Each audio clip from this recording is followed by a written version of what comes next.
Welcome back to another episode of TVGP's We Roguelike It. I'm your host, Boston. Joining me, as always, is Moonpier. Hi.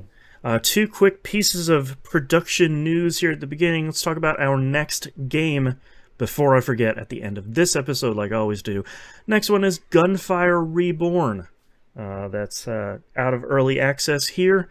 Got a full release. It's on Game Pass. It's on PlayStation. It's on PC.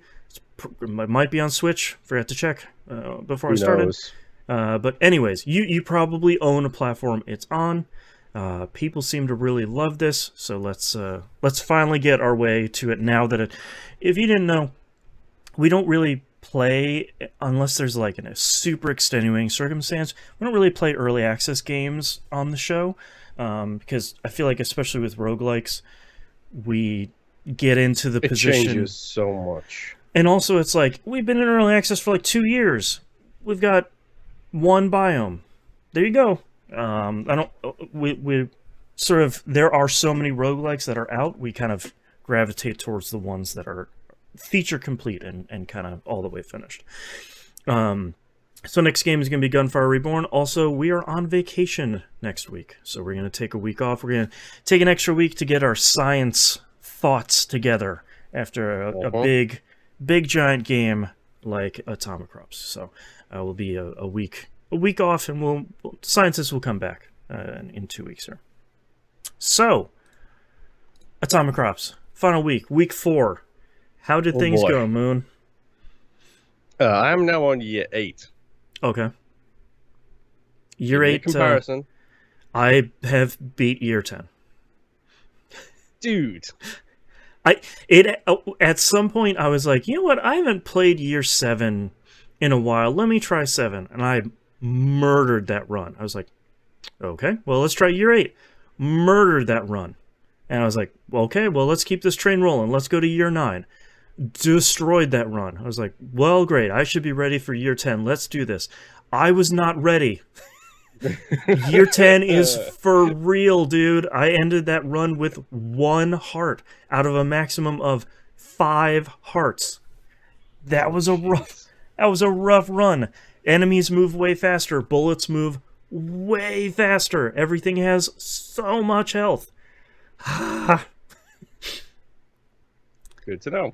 I'm assuming you, at some point during this process, you got one of your ants to have a little biome to themselves. I have upgraded all 4 or 5 ants, however many, because normally when I'm finishing a run at this point, I'm getting about 150 cornucopia. So I'm usually like finishing a run, going and upgrading 1, and then saving more for... I also did not realize that each one of their upgrades after that was going to be 1, impactful, and 2, very expensive. Yep. Each upgrade now is 90 cornucopia per one, but I do have to give them a lot of credit. The second level of upgrades for a lot of them are actually really good. Like the one, I will never remember which ant does which, but the one that upgrades your tractors, the very first upgrade I got... engineer ant. He's the one who has the blueprints. Yeah. The very first one I got offered was like the Whacker Tracker, the one that does the Weed Whacker on the front. Now that does damage to enemies. I was like, well, hell, that's cool. That's a great upgrade. Like, man, all right, that was well worth it. And now that thing just chews through weeds and enemies at the same time. It's like, that's great. All these upgrades are well worth it. So, man, yeah, it's pretty good. Also, can we talk real quickly about how I'm an idiot? Okay. Everybody says, yes, please. I misunderstood the stat upgrades you get when you buy a gun. I thought you only got those upgrades while you had that gun equipped. Oh, rather than the fact that if you buy 2 guns that has 2 fighting stat, you get 4 fighting stat. Permanently. I had no idea. So once I figured that out, I was like, oh, I'm an idiot. I should have been buying way more guns way more often all the time, and watching that fighting bar get like over my spouse in the status menu. It's a little bit ridiculous. I Yeah. will say that much. It is hilarious as to exactly what is happening there. Yeah. Um, yeah, hmm. Um, at any point, did you see? We've talked before. Have you seen the Ghost before, right? Yeah, like your little ghost buddy. Yes. Yep, love that ghost. Um, have you seen the the the the the giant skeleton with a scythe? I don't think so. Okay. So he's in one of the outer zones. So he's in Okay. one of the Like second the tier tier zones. 2, right. Yes. Um. Yeah. He offers you a scythe that Okay, I haven't he's picked like, this up because it sounds like a really bad deal. I know what you're talking about. it. You say it sounds like a really bad deal, so you know what I'm talking about. Uh-huh. So he's like, yeah, I can give you this scythe. It'll be. I can't figure out how to pull up my captures on my PC right now because everything has changed. Mm-hmm. Stupid thing. So to say that this scythe is unreal is an understatement. It on paper, it seems ridiculously strong. It is. It is one of the most powerful things I have ever seen in my life. Mm-hmm. It has everything. Like every Like mod possible. everything. If it fertilizes your crops, it waters your crops, it harvests your crops, it gets rid of weeds, it sows, it tills and does all that stuff. It's larger, it reflects bullets. Jeez. Like, all right. This thing is insane. And then at the very bottom of its huge perk list, it says health drain. It's like, yeah, it takes away 1 health every 90 seconds. Okay, it down to a minimum of what, 1? A minimum of 1. Yeah, okay. It will not kill you. Right. That is the thing. It will not do. A mole probably will, but the scythe won't. Yes. So I'm gonna see if I can show you what this image looks like on my webcam here. Moon is showing the scythe that has like 10 or 12 upgrades to it, and then at the bottom just says health decay. Like, it is insane. Yeah, because there's 2 options for haunted houses. One is like a bunch of zombies coming out of the ground and has a little grave there, and the spirits gather and the ghost follows you. And the other one is you can go into the haunted house, and that's where that skeleton, like a farmer skeleton, offers you that deal. Yep. So I had them both. Ooh, all right. I had a ghost and I had the scythe. Nice. So when he offers you the scythe, you say yes, and then a bunch of ghosts come attack you, and you just got to kill them. As soon as you kill them, you get the scythe. Okay. And at that point, that was when I crushed Year 7. I'm just saying. Okay. Because part of it is it's also got a soul harvesting ability, and every enemy you kill, it gives you a soul. That soul, when it says harvesting, it means harvesting like crops. So you sell the souls at the end of the day. Wow. Okay, that's cool. So it gives you bonus money as well. Like, it's unreal how good that side is. Yeah. So, all right. If you get the chance, I would 100% give it a shot. I did kill the devil, by the way. Oh, the Deervil? Yes. That you got that other boss battle? Yes, which I think is what gives you the casino, because after that run, that's when I got the gambling thing. Oh, interesting. Maybe I did the backwards order, because I got it after a certain year, and I wonder if I beat the boss before I unlocked year 5, year 6, whatever. Potentially, yes. Yeah. Well, who knows? That's a tough boss battle. Oh, it 100% is. Yeah. It's really, really fun, though, like having a big change for that kind of thing. Something I was talking with Rob about this on Friday. Something that I didn't mention, which we probably should, is you know about the secret passages, right? Yeah, the black kind of passages around the past the tier 2 areas. Yeah. Yes, which Those are lets you fun. loop around. Mm-hmm. If you have the duck wings, you can get a whole bunch of fertilizer and sundials and other Yep. stuff, which is great. Yeah, we forgot to mention those. Those are cool. I like Yes, those. we did. Um, Oh, I, almost. I almost got. So I only have one trophy left for the base trophies now that I beat year 10, and the last one is to plant 4 whatever the big trees are. I don't remember what they call them. Um, I mega trees. Thank you, mega trees. I almost got that today in the run before this show, but I Oh, messed up because I had all 16 trees, and I had 3 mega trees all planted. I was planting the last ones, and I planted one of the trees of the 4 1 square off, and I was just like, thanks so much. Hopefully I can get an axe to cut an this down. axe. No axes show up for the entire rest of the run. I was like, cool, thanks so much. I love it. So So good. here's the funny thing: is I have also been randomly going for that achievement. Like When you can. yeah, when I Yeah. can, when I feel comfortable doing it, because it's a lot of money to buy those trees as the year goes Yep. on. If you're running short, Yep. I have had 3 mega trees and 3 small trees, missing 1. Rough. Rob had the exact same issue you had, where he planted 1 square off. I was Otherwise, he would have had that so achievement. angry. I was so angry. I was like, I was so close. I was right there. Also, I I think. did get the cashews achievement as well, by the way. Oh, nice, for 30,000, was it?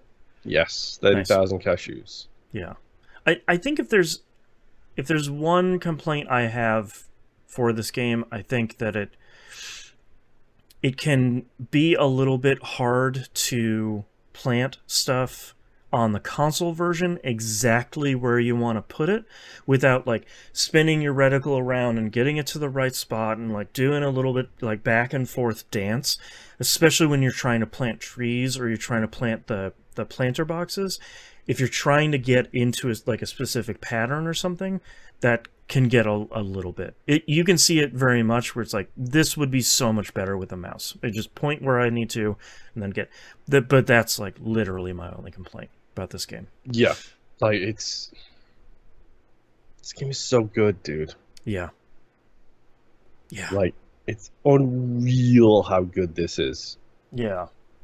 Speaking of trophies, looking here at my notes, on one real struggle bus run, I got the trophies for crops on fire, cutting weeds, and 5,000 fertilizer on you at once in one run.